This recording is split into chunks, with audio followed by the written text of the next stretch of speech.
بسم الله الرحمن الرحيم. Bien sûr, l'islam, Allah subhanahu wa ta'ala, il nous dit évidemment de faire les 5 piliers, évidemment, je pense que comme je t'ai dit, c'est ce qui est indispensable. Voilà. Le premier, évidemment, comme je t'ai dit tout à l'heure, c'est l'attestation, le fait de dire qu'il n'y a de Dieu que Dieu et que Mohammed est un envoyé de Dieu. Je l'ai dit au-delà, évidemment, de dire l'expression, il faut, je veux dire, appliquer l'expression, il faut, je veux dire, vivre à l'expression, c'est-à-dire dire qu'à la place de Dieu, le Tout-Puissant, on ne met pas rien d'autre que lui. Il est un, il est unique, il n'a pas enfanté, il n'a pas été enfanté. Il est seul, et c'est lui le seul qui a tout créé. Je parle bien évidemment de cette cieux, de cette terre et de tout ce qui existe entre, voilà, c'est lui le seul maître de l'univers. Allah subhanahu wa ta'ala, comme je l'ai dit évidemment dans d'autres vidéos, évidemment, Allah il avait créé les anges avant de créer notre ancêtre comme Adam. Et le jour où il avait décidé de créer Adam, il avait dit aux anges, je vais créer un être humain. Les anges lui disent, mais Allah, nous t'implorons, nous te glorifions. Pourquoi tu veux créer une autre créature? Allah leur dit exactement, Allah leur dit, vous ne savez pas, je sais. Évidemment, après avoir créé Adam, Allah lui donne son souffle de vie et avait demandé aux anges de venir se prosterner devant Adam. Tous les anges le faisaient, sauf un, Iblis, Satan le maudit. Satan, évidemment, lui, il est gonflé par son orgueil. Parce qu'il dit, lui, il est créé, je veux dire, de la flamme d'un feu sans fumée. Adam, lui, il est créé d'argile, de boue grisâtre, exactement. Donc, il dit, évidemment, lui, créé de flammes est supérieur à Adam, créé d'argile grisâtre. Évidemment, et donc de ce fait, il avait refusé de s'agenouiller, de se prosterner devant Adam, comme Allah subhanahu wa ta'ala l'avait recommandé aux anges. Ce jour-là, évidemment, Allah l'avait chassé du nombre des anges exactement qui l'obéissaient. Et Satan avait dit, mais Allah donne-moi un délai. Allah lui avait accordé le délai. Il dit, le délai que tu m'as donné, c'est pour, je veux dire, détourner la descendance d'Adam sur le droit chemin.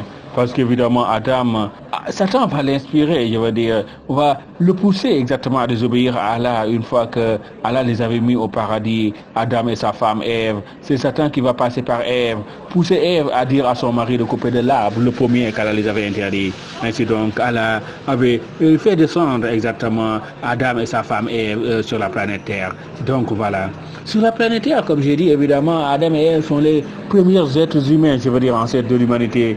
Ils vont enfanter, leurs enfants vont se marier, exactement, et vont donner ce qu'on a aujourd'hui, l'humanité, comme j'ai dit. Mais je disais, évidemment, Allah, subhanahu wa ta'ala, a toujours guidé l'humanité, je veux dire, sur le droit chemin. Je dis Adam, le premier être humain et le premier prophète aussi, il va demander pardon à Allah, il va se repentir, Allah va le pardonner et le désigner le premier des prophètes. Dans sa descendance, évidemment, Allah enverra d'autres prophètes. J'ai parlé évidemment, comme je l'ai dit, de nous, d'Abraham, de la descendance d'Abraham, mais de beaucoup de prophètes pour dire évidemment. Mais tous ces prophètes avaient la même mission, je veux dire. Allah les avait chargés de guider leur peuple vers le droit chemin, exactement, de ne pas suivre Satan exactement et ses tentations. Et Allah était clair. Allah savait qu'exactement Satan tentera toujours pour dévier l'humanité du droit chemin. Allah lui dit, mais Allah l'avait dit d'ailleurs même à Satan, quand Satan disait, je vais emporter une bonne partie de la descendance d'Adam avec moi dans l'affaire, Allah lui dit, mais excepté ceux que je guiderai moi-même. Donc tu vois, manière de dire chaque fois nous disons, Allah guide-nous sur le droit chemin, c'est toi le seul, c'est toi le maître de l'univers, c'est toi le tout-puissant, il n'y a de Dieu que toi, c'est toi que nous glorifions, c'est toi que nous implorons. Mais exactement, donc exactement, seul Allah pour nous guider sur le droit chemin, exactement, seul Allah pour nous faire échapper de Satan et de cette intention. Donc, manière de dire, exactement, si Allah nous fait guider, rien ne peut nous égarer, mais si Allah ne nous guide pas, ben nous serons fragiles et nous serons capables de faillir, je pense que c'est ce qui est important. Manière de dire, évidemment, donc, Allah a envoyé des prophètes, nous a dit de les suivre. Les prophètes, c'est pour nous guider sur le droit chemin.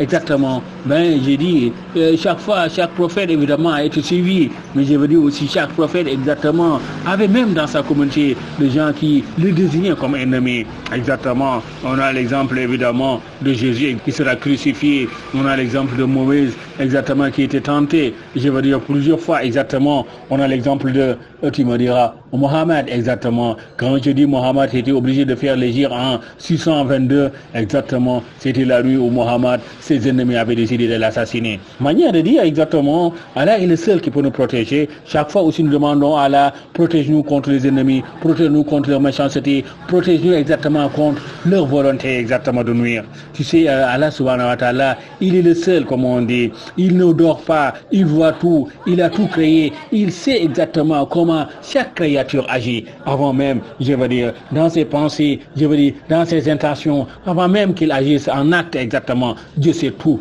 Donc, pour dire, quand Allah veut nous préserver contre, je veux dire, les méfaits de nos ennemis, quand Allah veut nous protéger contre, je veux dire, les mauvaises actions de nos ennemis, il est le seul capable de le faire. Et c'est lui exactement que nous demandons exactement de nous faire cela, manière de dire. Donc, évidemment, je disais, chaque prophète, Allah leur avait désigné des ennemis. C'est Allah même qui l'a dit. Il a dit à chaque prophète, exactement, j'ai désigné des ennemis. Manière de dire, c'est une manière de stimuler les prophètes aussi, je veux dire, dans le droit chemin. C'est une manière de leur pousser, je veux dire, à renforcer l'action. C'est une manière de leur pousser exactement. Si vos ennemis veulent que vous renoncez, allez vous renoncer. Je pense que c'est la grande question à laquelle l'humanité, le monde islamique doit répondre. Quand les ennemis de l'islam, je veux dire, s'associent exactement et veulent que les musulmans renoncent exactement à ce qui doit être leur travail, ce qu'ils doivent faire. Ben, il faut se poser la question si exactement on doit renoncer exactement à ce qu'Allah veut que nous fassions exactement parce que nos ennemis veulent ça. Ou alors, je veux dire, nous devons redoubler d'efforts exactement et faire ce qu'Allah subhanahu wa ta'ala veut que nous fassions. Je pense que ce qui est important, c'est ce que nous faisons chaque jour. Il n'y a de Dieu que Dieu et que Mohammed est un envoyé de Dieu.